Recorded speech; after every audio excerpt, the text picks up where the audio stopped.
सबसे पहले तो जो वेतन का डोनेशन है वो चैरिटी में, मतलब हम लोग का आइडिया ये नहीं है कि हम लोग उनको जो बच्चियां हैं उनको पैसा देंगे। हम लोग का आइडिया है कि जब उनको इंस्टीट्यूशन में आगे जैसे फ़ीस जमा करने का प्रॉब्लम है, सपोज़ कोई बीएड का कोर्स करना चाहता है या फिर वो टेक्निकल कोर्स करना चाहते हैं या अपने 10th का एग्ज़ाम मतलब स्कूल की पढ़ाई अब आगे नहीं कर पाते, तो हम लोग स्कूल को पैसा देंगे। क्योंकि ऐसा किसी को पैसा दे देना ये आइडिया नहीं है। आइडिया ये है कि वो बच्चा या बच्ची पढ़े और अपना पढ़ाई पूरा कर सके। हम अक्सर देखते हैं कि जब किसी भी परिवार में अर्थव्यवस्था की कोई समस्या होती है या फिर कोई बीमारी हो जाती है जिसमें बहुत ज़्यादा पैसा लग जाता है, तो जो सबसे पहले किसी चीज़ पे अगर कटौती किया जाता है तो वो उनकी घर की बेटी की पढ़ाई होती है।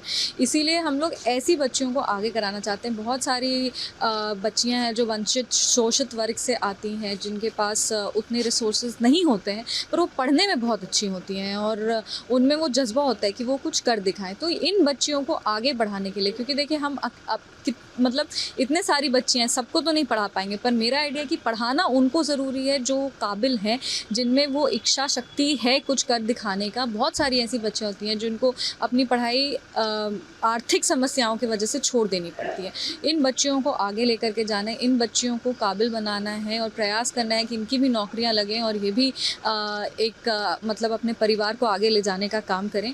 इसके लिए जितने भी हमारे सहयोगी लोग हैं, जितने भी हमारे अभिभावक गण हैं, जितने भी हमारे कार्यकर्ता हैं समस्तीपुर में, वो सब एक्टिव हैं। सब लगातार हमें बताते रहते हैं कि अभी ये बच्ची हैं, अभी ये बच्ची हैं। ऐसे में हम लोग स्क्रीनिंग करते हैं। हाँ, कोई 90% स्कोरर है, कोई 95% स्कोरर है और नहीं अफोर्ड कर पा रही है पढ़ाई, तो ऐसी बच्चियों को आगे लेकर के जाना है। देखिए, हमारा तो प्रयास रहेगा कि प्रत्येक साल हम 11 बच्चियों को या 21 बच्चियों को, 51 बच्चियों को, मतलब जितना भी नंबर, जितनी भी बच्चियाँ जो इस मुहिम में हमारे साथ जुड़ना चाहते हैं, वो हमारे दादाजी का फाउंडेशन चलता है, महावीर चौधरी फाउंडेशन। आगे चल करके उस फाउंडेशन के माध्यम से भी हम लोग एजुकेशन को प्रमोट करेंगे, शिक्षा को प्राथमिकता देते हुए शिक्षा को प्रोत्साहित करेंगे। हम लोग सब पढ़ेगा समस्तीपुर, बढ़ेगा समस्तीपुर को गंभीरता से और आगे लेकर के जाएंगे।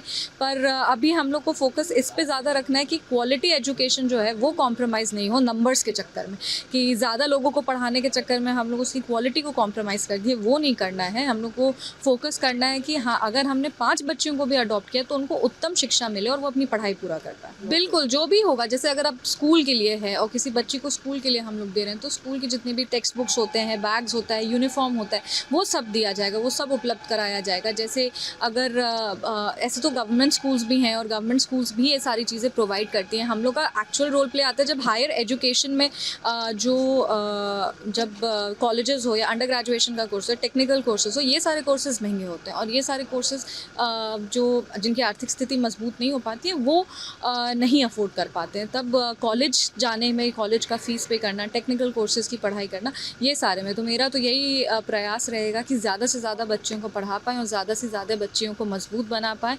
और वो भी आगे बढ़े। तभी जा कर के हमको लगता है कि हम सही में समस्तीपुर की बेटी साबित हो पाएंगे। नहीं, बच्चे के लिए भी है, पर क्योंकि हमेशा, क्योंकि हम भी बेटी हैं और हम जानते हैं कि हम लोग अक्सर देखते हैं कि बेटी के शिक्षा को कॉम्प्रोमाइज़ कर दिया जाता है। बहुत सारी जगहों पे हमने देखा है कि परिवार में कोई समस्या हो गई तो बेटी की पढ़ाई बंद हो जाती है, या फिर उनकी जल्दी, हम लोग ऐसे समाज में आते हैं कि जल्दी उनकी शादियाँ करा दी जाती है। उनको कहा जाता है कि अरे पढ़ने का क्या ज़रूरत है, फिर तो शादी करके घर में रहना है। तो इसीलिए हम लोग बार बार